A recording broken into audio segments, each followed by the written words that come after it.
Chapter 37. I am trash talked by a squirrel. I always liked climbing trees. My mom had been pretty understanding about that. She'd only get nervous when I got above 20 feet. Then a little tension crept into her voice. Pumpkin, that branch might not hold you. Could you come down a little? On the world tree, every branch could hold me. The biggest ones were wider than Interstate 93. The smallest ones were as large as your average redwood. As for Eggersill's trunk, it was so immense it just didn't compute. Each crevice in its surface seemed to lead to a different world, as if someone had wrapped tree bark around a column of television monitors glowing with a million different movies. The wind roared, ripping at my new denim jacket. Beyond the tree's canopy, I saw nothing but a hazy white glow. Below was no ground, just more branches crisscrossing the void. The tree had to be rooted somewhere, but I felt woozy and unbalanced, as if Eggersill and everything it contained, including my world, was free floating in primordial mist. The Gingunga Gap. If I fell here, in the best case scenario, I'd hit another branch and break my neck. Worst case scenario, I'd keep falling forever into the great white nothingness. I must have been leaning forward because Blitzen grabbed my arm. Careful, kid. First time in the tree'll make you dizzy. Yeah, I noticed. Hearthstone still sagged between Sam and me. He tried to find his footing, but his ankles kept bending in odd directions. Sam stumbled. Her broken shield slipped from her grip and somersaulted into the abyss. She crouched, a look of barely controlled panic in her eyes. I liked Edgarsill a lot better when I could fly.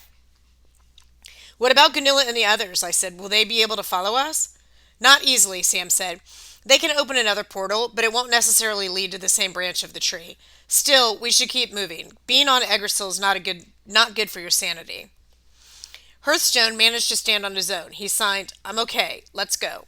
Though his hands were so shaky it looked more like you're a rabbit tunnel. We moved farther along the branch. The sword of summer hummed in my hand, tugging me along like it knew where it was going. I hoped it did, anyway. Hostile winds buffeted us from side to side. Branches swayed, throwing deep pools of shadow and brilliant patches of light across our path. A leaf the size of a canoe fluttered by.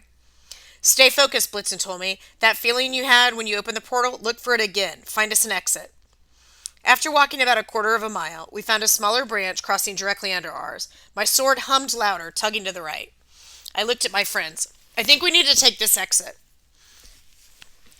Changing branches might sound easy, but it involves sliding down 10 feet from one curved surface to another, with the wind howling and the branches swaying apart. Amazingly, we managed it without anyone getting crushed or falling into oblivion. Navigating the narrower branch was worse. It bobbed more violently under our feet. At one point, I got flattened by a leaf like a green tarp dropping on top of me out of nowhere. At another point, I looked down and realized I was standing over a crack in the bark. Half a mile down, inside the branch, I could see a snow-capped mountain range as if I were standing in a glass-bottom airplane. We picked our way through a maze of lichen patches that looked like hills of burned marshmallows. I made the mistake of touching one. My hand sunk up to my wrist. I almost couldn't pull it free. Finally, the lichen dispersed into smaller clumps like burned marshmallow sofas. We followed our branch until it split into a half a dozen unclimbable twigs. The sword of summer seemed to go to sleep in my hand. Well, Sam said. I peered over the side. About 30 feet below us, a large branch swayed. In the middle of that branch, a hot tub-size knot hole glowed with soft warm light. That's it, I said. That's our way out. Blitzen scowled. You sure? Nidavellir isn't warm and glowy. I'm just telling you, the sword seems to think that's our destination. Sam whistled silently. Whew, quite a jump. If we missed the hole, Hearthstone spelled out S-P-L-A-T. A gust of wind hit us and Hearth stumbled. Before I could catch him, he fell backward into a clump of lichen. His legs were promptly swallowed in the marshmallow gunk.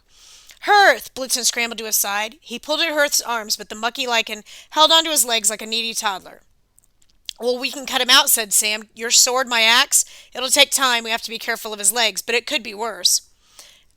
Naturally, things got worse. From somewhere above us came an explosive yark! Blitzen crouched, but under his pith helmet. Ratatosk! That damnable squirrel always appears at the worst time. Hurry with the blades! Sam cut into the lichen with her axe, but her blade stuck. This is like cutting through melting tires. It's not going to be quick. Go, Hearth signed. Leave me. Not an option, I said. Yark!